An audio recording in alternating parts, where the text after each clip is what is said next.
All right, Shalom. I want to give all praises, honor, and glory to Yahweh, Ba'ashim Yahushua, Ba'ashim Kakadash. Double honors to the apostles of GMS and the sincere Shalom to the brothers out here pushing this truth and sincerity. And I want to go into a quick topic, basically, to pretty much, I would say, like a reminder or to keep brothers uplifted, to remember to love your brothers and not have to always look at them in a different way in in particular reasons, or at least if you look at them in a different way, let it be in a good way, because this is the one thing we all have about each other, and we don't know who's of the elect. We don't even know who's actually a brother, but we'll know from the sincere ones. So this is Ecclesiasticus 28:7. It says, "Remember the commandments and bear no malice to thy brother. I mean, to thy neighbor." And that neighbor would be us brothers that is sincerely doing this truth. You have a lot of guys in these camps, in camps, and you in one camp may not like another camp. It's how it is, but we should still show love to each other. But of course, the Lord has don't always set it up that way. But this is why it's always great to work on those things, because you never know. That camp you may not end up liking, or that there certain brothers you may not end up liking, could be your best ones. So it says, "Remember the covenant of the highest, and wink at ignorance," which means we can laugh at the ignorance, or we could just brush it off, or be like, okay, this stupid stuff is really not worth it. Why am I going to waste my time with it? Why am I wasting my time arguing? Why am I brush off that ignorance. Now this is all we have. What more of being ignorant can we get? But we could be surprised. But like I said, we should the meaning of love has been twisted so hard that Jake don't really know how to love or to show love. And that's like one of the hardest things, because you get a lot of Jake that's just so quick to bash someone down without even helping them. And from my experience in school, there was special. All schools had it. They would have a special ed class, and people treated the people in special ed like shit. They would laugh about the ailments, the ailments, and don't even try to help them. They would laugh at one that have autism and call them retarded, but that person could really need help. Or little do you know, that person can actually be really more smarter than you are. Get that person could have could do shit that you couldn't even do. So this is what I'm even seeing, even in the truth, that of course we're not going to have the perfect camps. We're not every brother's going to be a brother, because we got niggas amongst in every I would say probably in every camp. We don't know who's a nigga, but who knows? We know we only the Lord can shift them out. But these are all relevant. So again, here we go. This is Leviticus 19:17. It says, "Thou shalt not hate thy brother in thy heart. Thou shalt in any wise rebuke thy neighbor, and not suffer sin upon him. Thou shalt not avenge, nor bear any grudge against against the children of thy people." So that's even when it comes to, honestly, just in general, our people. Like, yeah, we hate niggas, or should I say we don't we hate niggas, or we dislike the way our people act. Our women act fucked up, but we can't really fully get mad at that. That's just how they are. That's that's just how the Lord set them up to be. We don't need to go have a conversation every time for damn near an hour going on about women. How fucked up they are, how women should be, this, and that. Yes, we already know how they should be. Yes, we know they fucked up, but it's not their fault. The Lord set them up to have a particular role into this thing. And to show us what we shouldn't be like. Niggas, Jake, the guys, what more are we gonna say about them? They know they grimy niggas. They know they're gonna be all up on Esau. As much as we don't like it, I mean, yes, we were supposed to complain, but not to where it's just overbearing, to where you just don't know what a level of where it should stop. We're supposed to complain, but this is like on some woman stuff. Like they just like women can continue to complain like that. Like I think that's what they call gossip. That's a level where they don't even know where to stop.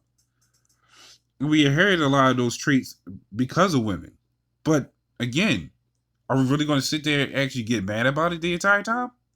No, because that's what they were set up to do. There shouldn't be like a whole full on angry conversations about it, unless you're just doing it out in the spirit of the Lord, like when you're out there teaching and stuff, or doing a video on it. But you just casually having a conversation. Okay, what's the point of that? We know this already. We can't get but so mad. It says, "But thou shalt love thy neighbor as thyself. I am the Lord," and that's going back to us being brothers. And even in I'm gonna back up even more. You have other Jake in the truth. I'll talk shit about other Jake. And of course, it's going to happen regardless. But when there's just so much hatred in your heart for just another brother, that shouldn't be a thing. That shows that you have an issue. That shows you have an issue that you need to address to that brother. Because if it's bothering you that much, you need to just go ahead and say it to him. Figure out what's the problem. Yes, you're not gonna. You may not end up still not. You still may not end up liking him, but now you're supposed to know that I'm supposed to love this brother, because at the end of the day, if you get elected, if you are the elect and he's of the elect, who has a better reward? Both of you, because you both get the same amount. There won't be, oh, my reward is higher than yours. No, y'all both get the same reward. So I'm gonna get this other scripture right here. This is the damn thing. Now the damn thing wants to act slow. There we go. This is Luke 21:36. It says, "Watch ye therefore and pray always." And I'm gonna stop right there, because prayer really helps with that problem, with a lot of problems. That prayer can help you see another brother in another light, or it can cast out that anger that you don't even know why you have an anger for him. Because that's the thing about Jake. Jake will automatically be angry about another person, and they don't even know why the hell they was even angry in the first place. What don't they like about this guy? And that carries on into this truth. It's a constant. It never escapes our people. That's the spirit of Jake. Is the Akim in the camp says, that's the spirit of Jake in general. It says, "Watch ye therefore and pray always, that ye may be accounted worthy to escape all these things that comes to pass, and to stand before the Son of Man." So when all this happens, when everything's going on, while you doing videos about Esau this, niggas that, women this, America that. What about your brother that you probably talk shit on, that you never even told why you have a problem to? Meanwhile, the brother could be trying to be charitable to you. And this is the problem with our people, because this is why even in the world they would be like, they'll call another Jacob his brother, but they're the same ones to talk shit. There we go. But they'll be the same ones to talk shit. And it's just like, okay, so you'll get, they'll say they and I hear it all the time, even in that camp. They was like to say my brother. Even though we know they're full well not our brothers, but they would like this. They would like to throw that in, but they like to throw in what they like to try to make you believe what they want you to believe. And this is how they work in the world. It's like a game. Like, I feel like that brother thing is being used so loosely that it carries on into the truth, and no one knows how to use the word brother. No one even know what the brother. No one even knows what a brother is. No one knows how to treat a brother. You probably got a lot of guys that do have actual siblings and they don't get along, and that carries into the truth. And they don't stop to think about, okay, what am I doing? Am I actually treating this guy right? Am I have I even offended him? He may not have even said anything, because he don't want to offend you.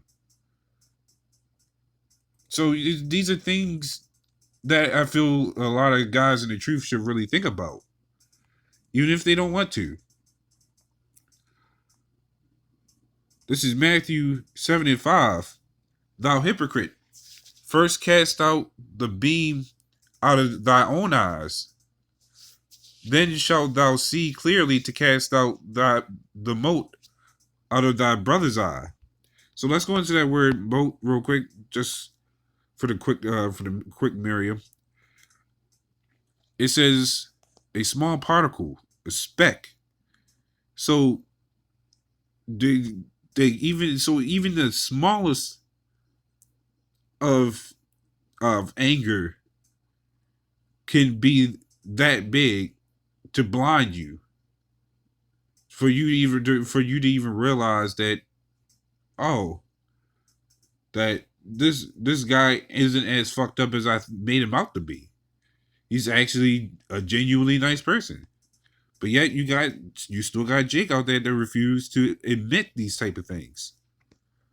That you're hating someone for something you don't even know what you're hating them for. And that carries on from the world, and that a lot of that is brought into the truth. And that's an issue. So I'm gonna reread this one more time. It says, thou hypocrite, first cast out the beam out of thy own eye. Meaning, stop looking at him in a backwards way, and look at him in the forward way. Don't beat down a brother just because he may seem like that he may be going off. He may not be going off. You just found a way to try to beat him down anyways. But you should always be looking to uplift the brother. But if the brother's already falling down, don't beat him down some more. That causes problem in itself right there. So it's always important to look at brothers in a better perspective, and that goes even for myself. Instead of being like, oh, this guy ain't this guy ain't that. Unless you know that this guy is not being right, then nothing should be said, unless it's out of good things. So that's pretty much all I wanted to go into, and Lord willing, this is edifying. So with that, shalom.